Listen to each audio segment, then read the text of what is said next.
Have you ever gotten bruises on your body and they seem to never go away or take a long time? Or do you seem to be finding bruises and you don't even remember or recall bumping into anything? Bruising. What should we be considering if we are bruising easily? My name is Marcy Vasky and I'm a functional medicine nutritionist specializing in gut health. So I see a lot of people who struggle with bloating, gas, diarrhea, constipation, and that's really just to name a few. And as we continue to learn more about the importance of having a healthy gut, I tend to see clients who struggle with things like hormone issues or thyroid or insulin resistance or even autoimmune illnesses. So if this sounds like you or someone you know and love and like to become a client, I'll link a link to our website down below where you can easily make an initial appointment. Or if you're the kind of person who maybe likes to do things on their own, I'll also link our free guide to 5 ways to improve your gut health, and you can get started.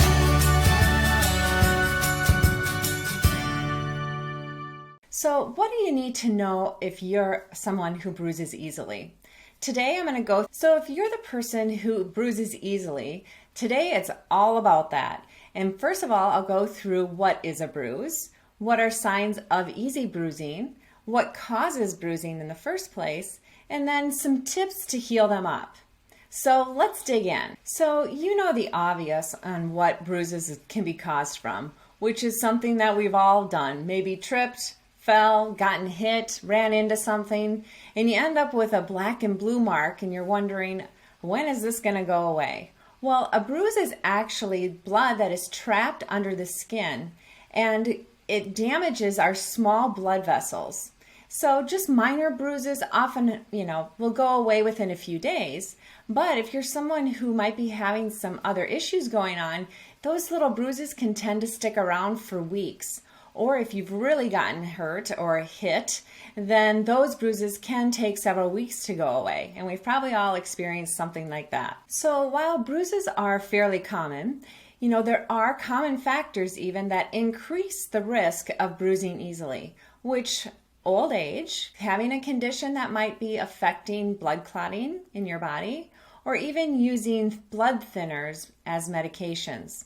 So we're going to run through a few of those and an additional couple more that will explain what other items could be causing some easy bruising. Now, as I noted above, easy bruising can happen more often in the elderly, and that's called senile purpura. And what happens is that older adults, about 10% of those aged over 50 years old, will oftentimes cause dark, deep purple bruising lesion. Now, bruising can not only occur more easily in elderly individuals, but bruising also runs in families. And if you are over the age of 50, you might end up having more bruises around your hands, usually because we're kind of bumping into things. And that usually turns into just a light purple bruise. And it's one of those things where you barely hit anything, you don't even know why you have the bruise. But what happens is that our skin starts to get thinner as we age, and our blood vessels are closer to the surface. Therefore, we see those broken blood vessels more easily. Now, another common risk for bruising easily will be taking medications. And most commonly, it's going to be blood thinning medications. So you may have heard of things like heparin or ibuprofen even, right? Sometimes we take that just if we have an ache and pain. Or there's also warfarin, and there's several others that create the blood to be much thinner. And other medications that actually weaken or even change the behavior of your blood vessels and increase that inflammation state, things like herbal remedies. So if you're taking a lot of ginseng, for example, or increasing the amount of flaxseed that you've been eating, or even herbs such as saw pimento, those can increase that bleeding because it thins or changes the behavior of your vessel. Also, some chemotherapy drugs are targeted therapies where they can also increase that bleeding because they lower our platelet in our bloods. Another reason for easy bruising can be liver disease, and this is called cirrhosis. There are other conditions that will impact your liver function, but what happens is that liver disease can affect the way our blood clots and increase the risk of bleeding and easy bruising. Of course, there's other symptoms of liver disease, such as itching or fatigue, or maybe just a general unwell feeling, swelling in the legs, dark urine, or even a little yellowing of the whites of your eyes.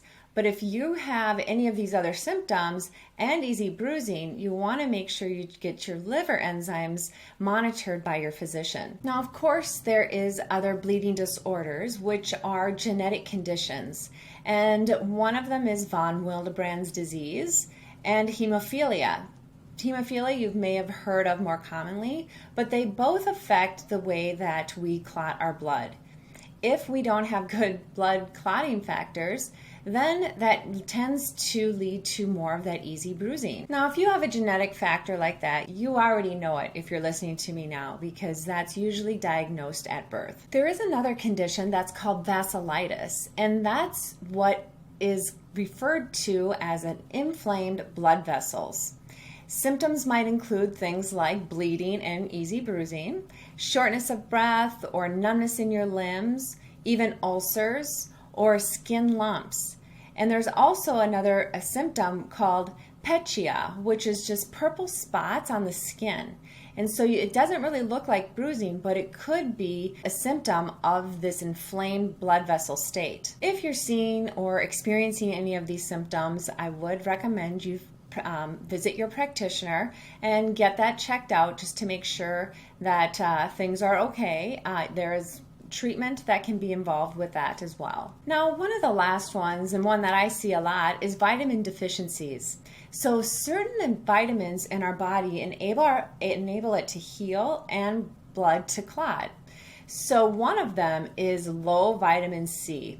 And you may have heard about it, but the term would be scurvy, is when this condition is getting too low in the body with vitamin C and our vessels are bleeding.